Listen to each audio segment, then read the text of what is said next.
Eh bien bonjour à tous les amis, on se retrouve pour le débrief de France-Argentine, score final 4-3, la France obtient son billet pour les quarts de finale.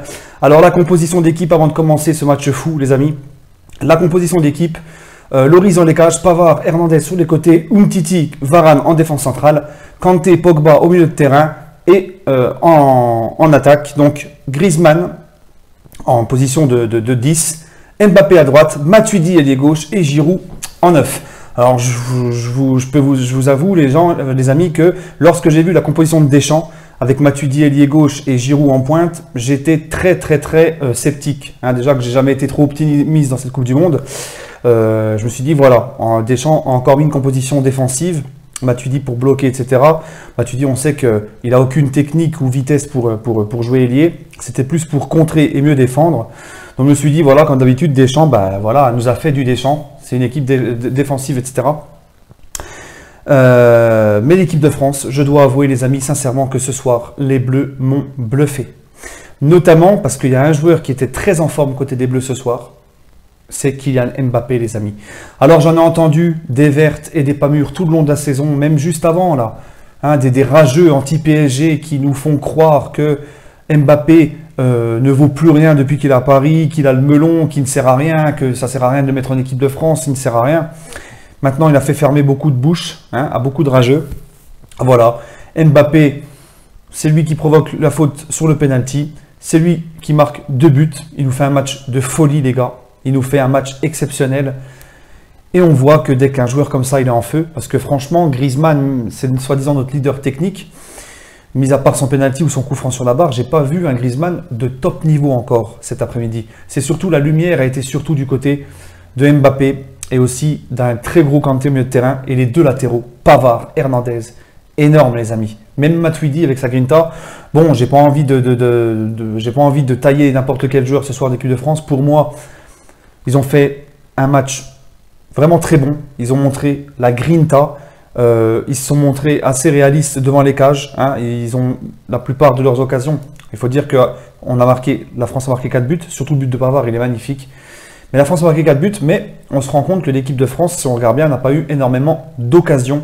Donc on voit une équipe de France qui a été réaliste, une équipe de France qui s'est montrée, qui a montré les crocs, qui n'a pas eu peur. On a vu vraiment, enfin, une équipe de France se réveiller. Et je me rappelle, d'ailleurs, pour ceux qui veulent voir mes débriefs des autres matchs des Bleus, j'avais dit que ça faisait 4 ans qu'on ne voyait pas de jeu avec l'équipe de France, qu'on s'emmerdait, que c'était très limite, et que justement, j'étais très pessimiste à l'idée de voir l'équipe de France aller au bout de cette Coupe du Monde.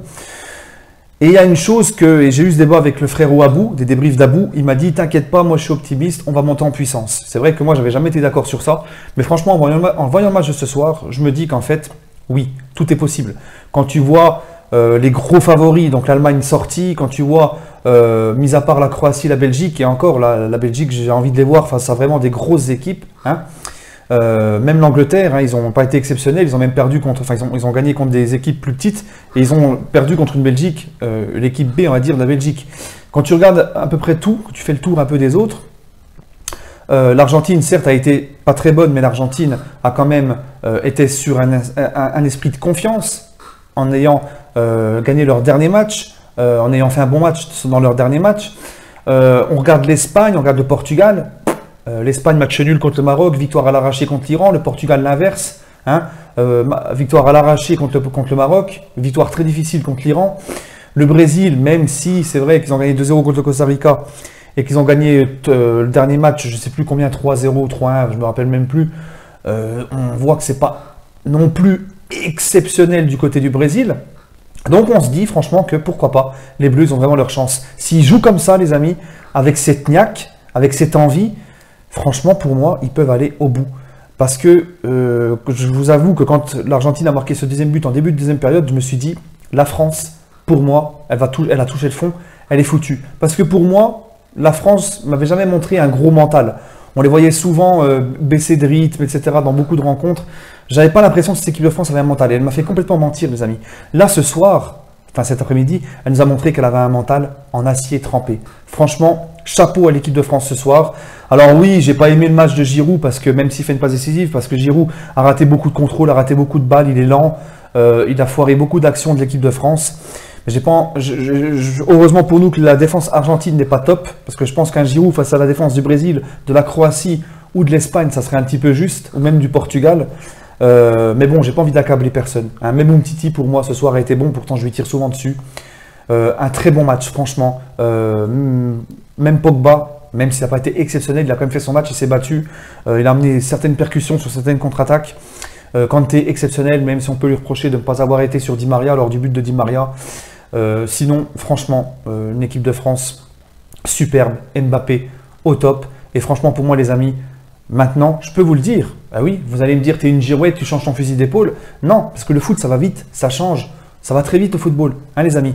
Et il n'y a que les, comme on dit, il y a que les cons qui ne changent pas d'avis. Et franchement, il y a une phrase d'Aimé Jacquet qui m'avait marqué dans le reportage sur les secrets de la réussite de France 98, d'Aimé Jacquet, où il avait dit, lorsqu'on a battu l'Italie, qui était parmi les favoris, c'est là qu'on s'est dit, on va aller au bout, plus rien ne nous arrêtera, et on a peur de plus rien. Donc à partir du moment où tu sors l'Argentine, alors oui, on va me dire l'Argentine n'était pas bien, etc. etc. L'Argentine, c'est quand même une équipe où il y a le meilleur joueur du monde, les gars. Il y a le quintuple Ballon d'Or Messi, tu as quand même des Otamendi, tu as quand même des Di Maria, tu as Agüero sur le banc, qui est rentré, qui a marqué d'ailleurs. Tu as des joueurs qui sont quand même, la plupart qui jouent dans des grands clubs. C'est quand même, ça reste l'Argentine pour moi. Donc je me dis que franchement, maintenant que la France a fait un gros match face à l'Argentine, ils en ont mis 4 à l'Argentine, il y a moyen que les Bleus puissent aller au bout de cette compétition. Maintenant, ils ont le droit de rêver, les amis. C'est les quarts de finale. Là, je pense qu'ils vont être en pleine bourre, en pleine confiance. S'ils continuent à jouer avec la niaque et l'envie qu'ils ont eu ce soir, rien à dire. Il faudra juste corriger encore certaines petites erreurs, comme par exemple Kanté qui ne sort pas sur Di Maria. Il laisse le temps à Di Maria d'ajuster sa frappe. La petite erreur de marquage sur Agüero à la fin, bon, c'était les dernières minutes, c'était le temps additionnel. Mais franchement, un gros coup de chapeau. Je suis soulagé parce que tout ce que j'avais en doute depuis longtemps, j'ai l'impression que tout s'est effacé en un match. Là, je suis un peu plus dans le côté optimiste. Donc, je ne sais pas sur qui risque de tomber la France en quart. Je n'ai pas encore regardé. En tout cas, les amis, on va kiffer. On va savourer tout ça jusqu'au quart de finale. Sur ce, les amis, je vous souhaite une agréable soirée.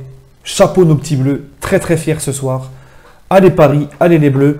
Et on espère... on se retrouvera pour l'avant-match des quarts de finale de l'équipe de France, les amis. Allez, à bientôt les gars.